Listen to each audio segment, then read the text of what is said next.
सबसे बड़ी खबर जो इस समय की है वो ये है कि क्या नॉर्थ कोरिया इस जंग में शामिल हो गया है। क्या अमेरिका, इजराइल और ईरान के बीच में जो जंग चल रही है, नॉर्थ कोरिया ने उसमें अपनी हिस्सेदारी शुरू कर दी है।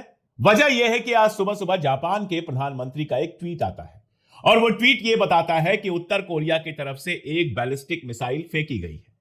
उसके थोड़ी देर बाद एएफपी न्यूज ये बताता है कि साउथ कोरिया ये कह रहा है कि नॉर्थ कोरिया की तरफ से कई सारी ballistic missiles sea of Japan की तरफ फेंकी गई है। यानी साउथ कोरिया और जापान की तरफ नॉर्थ कोरिया की तरफ से अगर बैलिस्टिक मिसाइल्स आ रही हैं तो इसका क्या मतलब है? क्या इसका मतलब यह लगाया जाए कि इस जंग में नॉर्थ कोरिया सीधे सीधे शामिल होने जा रहा है? देखिए, एक बात तो बहुत क्लियर है, आप भी जानते हैं कि चाइना, नॉर्थ कोरिया, रशिया और ईरान के बीच में एक तालमेल है। चाइना इस जंग में ईरान की हर तरह से मदद कर रहा है, इंटेलिजेंस अवेलेबल करा रहा है। चाइनीज जो इक्विपमेंट है उनके चलते यह हो रहा है कि ईरान को अमेरिकी सेना की, इजरायली सेना की सारी इंटेलिजेंस लगातार मिल रही है। रशिया ने साफ साफ कहा है कि इस जंग से हम बाहर नहीं हैं, हम न्यूट्रल नहीं हैं, हम ईरान के साथ हैं। अरब देशों के जो प्रतिनिधि होते हैं उन्होंने जब लावरोव, जो वहां के विदेश मंत्री हैं रशिया के, उनसे पूछा कि आपने हमारे मुल्कों के ऊपर जो हमला हुआ है उस हमले की मजम्मत क्यों नहीं की, तो उन्होंने पलट कर पूछा कि जब इजराइल और अमेरिका ने ईरान के ऊपर हमला किया था, 150 बच्चियों को मार दिया था, तो आपने मजम्मत की थी। तो रशिया पूरी तरह से साथ है ईरान के। यूएन में भी आप जानते हैं ईरान के खिलाफ जब वोटिंग हुई थी तो रशिया और चाइना ने वोटिंग नहीं की थी। नॉर्थ कोरिया रशिया और चाइना के साथ भी है और ईरान के साथ भी है, कई बार वहां से बयान आ चुके हैं। तो ऐसे में अगर नॉर्थ कोरिया इस जंग में शामिल होता है तो एक बड़ा सवाल यह बनता है कि क्या यह जंग एक आलमी जंग में बदलने जा रही है, एक विश्व युद्ध में बदलने जा रही है? यह सवाल अपने आप में बेहद इंपॉर्टेंट है। मैं इसकी डिटेलिंग पे आऊं इसके पहले एक बात और आपको बता दूं। कई सारे अखबारों ने, वेबसाइट्स ने यह खबर दी है कि चाइना के पास के समंदर में ढेर सारी हलचल देखी गई है चाइनीज नेवी की। और यहां आपको यह याद दिला दूं कि ताइवान पर कब्जे के लिए जो डेडलाइन चाइना ने तय की है वो है 2027, यानी 2027। 2026 चल रहा है, मार्च का महीना है। तो क्या इस सारी हलचल का फायदा उठाकर चाइना भी ताइवान पर कब्जा करना चाहता है, जब वो जानता है कि अमेरिका बुरी तरह से फंसा हुआ है मिडिल ईस्ट में? अमेरिका के डिफेंस का जो मामला है, एयर डिफेंस का मामला है, वो लगातार डिप्लीट कर रहा है, खत्म हो रहा है। और इस समय इजराइल को बचाना उसके लिए पहली प्रायोरिटी होगी, इसलिए अपनी आर्मी और अपनी बाकी सारी चीजें उस तरह से वो नहीं भेज पाएगा ताइवान में। तो क्या इसका फायदा उठाकर चाइना भी ताइवान पर कब्जा करना चाहता है? और क्या इसका फायदा उठाकर नॉर्थ कोरिया साउथ कोरिया से अपना पुराना हिसाब चुकता करना चाहता है? अगर यह सब होता है तो आप समझिए कि आलमी जंग के करीब तो हम पहुंच ही गए। अब कल जो हमला किया है नॉर्थ कोरिया ने, बैलिस्टिक मिसाइल जो छोड़ी है सी ऑफ जापान में, उसके क्या मानी हो सकते हैं? दरअसल उसके मानी समझने के लिए जरा सा पीछे जाना पड़ेगा, कुछ घंटे पीछे जाना पड़ेगा। कुछ घंटे पहले अचानक ये खबर आना शुरू होती है और ये खबर सारे न्यूज मीडिया में सुनाई देती है कि जापान के पास जो सेना लगी हुई है अमेरिका की, उस सेना से 2500 मरीन्स और 3 जंगी जहाज मोड़े जा रहे हैं मिडिल ईस्ट की तरफ। एक बात मैं आपको बता दूं कि सेकेंड वर्ल्ड वॉर के बाद जापान के पास अपनी सेना नहीं है। जापान की सिक्योरिटी अमेरिका देखता है। और ये जो मरीन्स लगे हुए थे, ये जो सारा कुछ लगा हुआ था, और डिटेलिंग में करूंगा, ये सब कुछ जापान की सीमा पर लगा हुआ था, जापान की सुरक्षा के लिए। अब जापान की हिफाजत के लिए जो कुछ लगा हुआ था उसमें से 2500 अमेरिकन मरीन, 3 जंगी जहाज जिसमें यूएसएस त्रिपोली भी शामिल है, और इसके अलावा F-35B lightning II jet, MV-22B osprey विमान जहाज, ये सारा कुछ शामिल है जो वहां से हटाकर लाया जा रहा है मिडिल ईस्ट में। कहा यह जा रहा है कि ये पूरी की पूरी जो आर्मी आ रही है, इसका नेचर ऐसा है कि पानी में भी काम कर सकती है और जमीन पर भी काम कर सकती है, दोनों पर काम कर सकती है। यानी ट्रंप जो है वो ईरान के अंदर घुसने का, ईरान की जमीन पर उतरने का प्लान बना रहा है। यानी ट्रंप फाइनली ईरान से सीधी लड़ाई, जमीनी लड़ाई करने को तैयार हो रहा है और इसका मकसद है स्ट्रेट ऑफ होर्मुज को खोलना।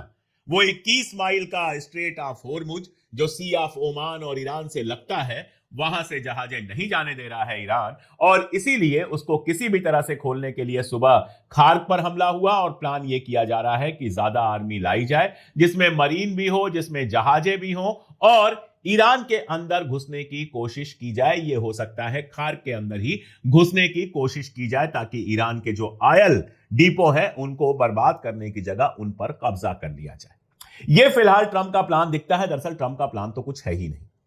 पहले जितने प्लान इन्होंने बनाए थे, यूएसएस जेराल्ड लगाया था, जेराल्ड फोर्ड लगाया था, यूएसएस अब्राहम लिंकन लगाया था, वो सब तो जंग में बुरी तरह से घायल होकर वापस लौट गए। तो जैसे जैसे परेशानियां बढ़ रही हैं वैसे वैसे ट्रंप नए नए प्लान बना रहा है और उनमें से एक प्लान ये था। अब नॉर्थ कोरिया के हमले का मतलब ये हो सकता है, और इसके पहले मैं आपको एक और बात याद दिला दूं कि साउथ कोरिया से एयर डिफेंस सिस्टम को हटाकर मिडिल ईस्ट में इजराइल के पास लाया गया था, यानी साउथ कोरिया में एयर डिफेंस को कम किया गया था, डिग्रेड किया गया था। तो ऐसे में जैसा मैंने आपसे कहा कि नॉर्थ कोरिया के हमले का मतलब यह हो सकता है, यह चेतावनी देना हो सकता है कि अगर तुमने जापान से और साउथ कोरिया से एयर डिफेंस हटा लिया, मरीन हटा ली, आर्मी हटा ली, तो इन इलाकों पर नॉर्थ कोरिया का हमला हो सकता है। और याद रखिए, नॉर्थ कोरिया के पास एटॉमिक पावर है, यानी अमेरिका को यह बताना कि अगर यहां से तुम हटाकर अपनी आर्मी को मिडिल ईस्ट में ले जाओगे ईरान से लड़ने के लिए, तो इसका मानी बहुत साफ है कि ये इलाके हमारे लिए खाली हो जाएंगे और हम इन इलाकों पर हमला करेंगे। ये नॉर्थ कोरिया का इशारा हो सकता है।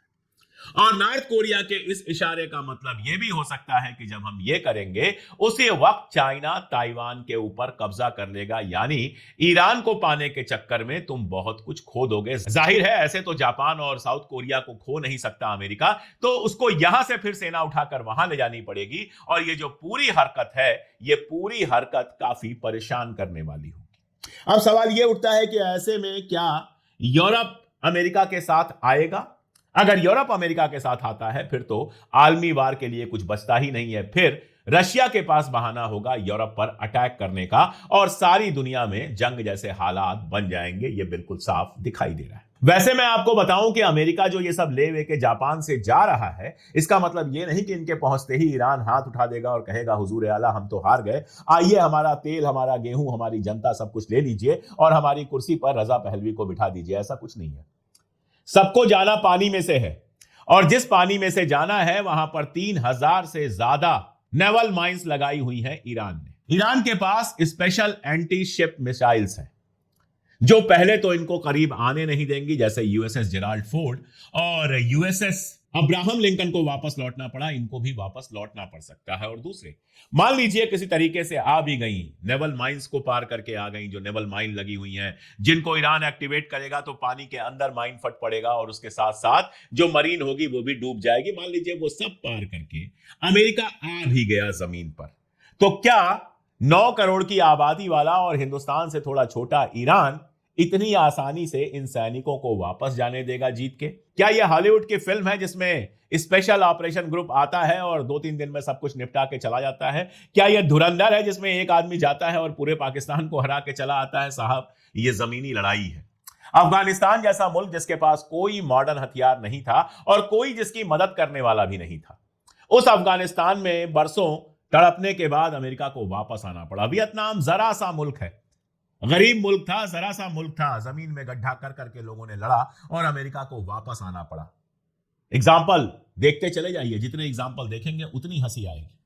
1945 के बाद किसी जंग में अमेरिका पूरी तरह से जीता नहीं है, और 9 करोड़ की आबादी वाले ईरान में अगर अमेरिकी सैनिक पैर रखेंगे तो जैसा पहले ही लारी जानी कह चुके हैं कि वो आएंगे तो अपने पैरों पर, लेकिन जाएंगे ताबूत से।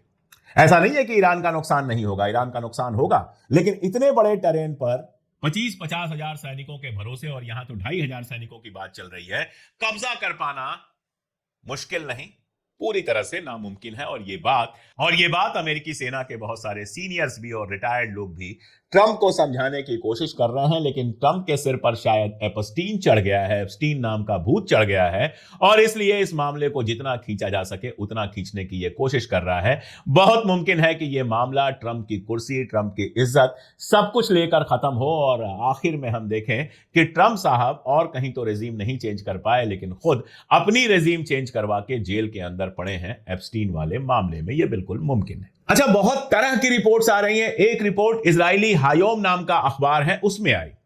वो रिपोर्ट ये कहती है कि ट्रंप ने एक हफ्ते का वक्त दिया है बेंजामिन नेतन्याहू को कि एक हफ्ते के अंदर किसी भी तरह से यह जंग खत्म करो। अब हमारे पास कोई सोर्स नहीं है कि हम इसको सही कहें या गलत कहें, इसको हम खारिज करें या फिर इसको हम एक्सेप्ट करें। लेकिन इजराइल के अखबार में इस खबर के छपने के बहुत सारे मानी हैं। इजराइल के अंदर भी बहुत सारे लोग हैं जो कह रहे हैं इस जंग से कुछ हासिल नहीं हो रहा है। ईरान के क्लस्टर बम लगातार वहां पे गिर रहे हैं, लगातार तबाही हो रही है। कितने लोग मारे गए हैं, यह खबर आप तक तब पहुंचेगी जब यह जंग खत्म हो जाएगी, उसके बाद कोई रिपोर्ट आएगी। जंग के समय तो इजराइल के अखबार खुद कह रहे हैं कि भैया हमें रिपोर्टिंग नहीं करने दी जा रही है। इशारों में जो बता रहे हैं कि क्लस्टर बम सेंट्रल इजराइल में गिरा, उससे समझ में आ रहा है कि क्या क्या हुआ होगा। कई सारे दावे किए जा रहे हैं, कई रब्बाइस के मरने की बात हो रही है, कई इजरायली लीडर्स के मरने की बात हो रही है। जब तक इजराइल कंफर्म नहीं करता है तब तक तो हम कुछ कह नहीं सकते। लेकिन यह हो नहीं सकता है कि इतने सारे बम गिर रहे हैं और इजराइल में सब कुछ नॉर्मल हो। इधर मिडिल ईस्ट की हालत अलग खराब है, बताने की जरूरत नहीं है। लगातार जो अमेरिकन बेसेस है और अमेरिकन इंटरेस्ट है, दोनों के ऊपर हमला हो रहा है। बहरीन का आपने देखा है, कुवैत का आपने देखा है, यूएई का देखा है। आज सुबह सुबह मैंने आपको बताया था कि सऊदी अरबिया के बेस पर 4 जहाज उड़ा दिए गए। तो मिडिल ईस्ट भी पूरी की पूरी तरह से तबाह है। बहुत मुमकिन है, जिस तरह से बाजार लगातार डाउन हो रहा है, बहुत मुमकिन है कि ट्रंप ने नेतन्याहू से कहा हो कि हफ्ते भर में जो कुछ कर सकते हो करो, और कुछ ऐसा करके, कुछ ऐसी बात बता के, कुछ ऐसी चीज करके जिसको हम अपनी जीत डिक्लेयर कर देंगे और जंग को खत्म कर देंगे। ये ट्रंप हो सकता है, ट्रंप ने कहा हो। लेकिन दिक्कत यह है कि ट्रंप और नेतन्याहू के हाथ में इस जंग को खत्म करना अब नहीं रह गया है। जब तक ईरान तैयार नहीं होगा तब तक यह जंग खत्म नहीं होगी। और ईरान की शर्तें मैं आपको कई बार बता चुका हूं, तो ईरान अपनी उन शर्तों को एक हद तक मनवाए बिना कतई मानने वाला नहीं है। अब आप देखिए ईरान भी क्या क्या चालें चल रहा है। स्ट्रेट ऑफ होर्मुज के लिए एक बयान आया, हालांकि अल मायदीन में छपा है, कि जो लोग युआन में व्यापार करना चाहते हैं, यानी चाइनीज करेंसी में जो लोग व्यापार करते हैं, उनको तो होर्मुज से जाने दिया जाएगा। अब चाइनीज करेंसी में कौन व्यापार करता है? रशिया करता है, चाइना करता है, नॉर्थ कोरिया करता है। ये सारे अपनी करेंसी में व्यापार करते हैं, तो इनकी जहाज को तो जाने दिया जाएगा, दूसरी जहाजों को नहीं जाने दिया जाएगा। यानी कह रहा है कि अगर आप हमारी तरफ आएंगे, चाइना से चाइना की करेंसी में व्यापार करेंगे, तब तो हम आपको जाने देंगे, वरना आपको जाने नहीं देंगे। इसका कोई बहुत मतलब नहीं है, लेकिन मतलब यह है कि ईरान साफ बता रहा है कि हम चाइना के साथ हैं, आपके खिलाफ हैं। तो जो आपके कैंप के लोग होंगे उनकी जहाज हम नहीं जाने देंगे। जब सुबह सुबह ट्रंप ने यह कहा, ओब्लिटरेटेड उसका बड़ा प्यारा शब्द है, कि खार्ग आइलैंड ओब्लिटरेट हो गया, पूरी तरह से खत्म हो गया, और कहा कि हमने तेल वाले इलाके छोड़ दिए हैं। लेकिन ईरान अगर अपनी जिद पर रहा तो तेल वाले इलाकों पर भी हमला करेंगे। तो जानते हैं ना क्या जवाब दिया? सुबह मैंने बताया था, जवाब यह मिला कि अगर तुम हमारे तेल के इलाकों पर हमला करोगे तो मिडिल ईस्ट के अंदर तेल का कोई इलाका नहीं बचेगा। सोचिएगा इस जवाब के बाद Saudi, UAE, Qatar, Jordan, Bahrain, सबका क्या हाल होगा। सबने फोन लगाया होगा ट्रंप को कि हुजूर आला, ऐसा मत कीजिए, आपकी अब औकात ये रही नहीं कि हमारे अड्डों को आप बचा सके, और अगर आपने ईरान पर हमला कर दिया तो हमारे अड्डों को ईरान तबाह कर देगा। अब उनको रोकने के लिए एयर डिफेंस हमारे पास भी नहीं है। तो ईरान एकदम लगा हुआ है, जैसे को तैसा देने पर। आपने खर्ग पर हमला किया और उसके कुछ डिफेंस को नुकसान पहुंचाया, तो उसने सऊदी अरबिया में आपके बेस पर हमला किया और आपके 4 जहाज उड़ा दिए। आप तेल के ऊपर हमला करेंगे तो वो तेल के ऊपर हमला करेगा। आपने बैंक के ऊपर हमला किया तो उसने कई सारे यूएई, बहरीन, कई जगहों पर जो अमेरिकन इंटरेस्ट के बैंक थे, अमेरिकन ओरिजिन के बैंक थे, उन बैंकों पर हमला किया, फाइनेंशियल इंस्टीट्यूशंस पर हमला किया, और आगे भी हमला करेगा। आप उसके मिलिट्री ठिकानों को नुकसान पहुंचा रहे हैं, तो वो इजराइल में आपके मिलिट्री ठिकानों को लगातार नुकसान पहुंचा रहा है। आपके 20 से ज्यादा जहाज उड़ा चुका है। आपका यूएसएस जेराल्ड फोर्ड और आपका यूएसएस अब्राहम लिंकन, जिस पर आप इतराते थे, वो दोनों के दोनों घायल होकर वापस लौट चुके हैं। और अब आप जब जापान से नई जहाजें लाने की बात कर रहे हैं, तो नॉर्थ कोरिया ने ये दिखा दिया है आपको कि वहां डिफेंस खाली होगा तो नॉर्थ कोरिया भी हमला कर सकता है। और नॉर्थ कोरिया एक न्यूक्लियर देश है, वो कोई गजा नहीं है, लेबनान नहीं है जिसके पास एयर डिफेंस नहीं है। आप जाएंगे, हमला करेंगे। पिछले 40-50 सालों से वो सिर्फ सिक्योरिटी में ही खर्चा कर रहा है। अगर आप उसके ऊपर हमला करने की कोशिश करेंगे तो साउथ कोरिया का क्या हाल होगा, वो सोचा भी नहीं जा सकता। उधर हिजबुल्लाह आपसे कंटेन हो नहीं रहा है। हिजबुल्लाह का कहना है हम लंबी लड़ाई के लिए तैयार हैं। वहां जमीनी सैनिक भेजने की बात कर रहे हैं बेंजामिन नेतन्याहू, पता नहीं जिंदा है नहीं है, हम नहीं जानते, उस पर भी विवाद चल रहा है।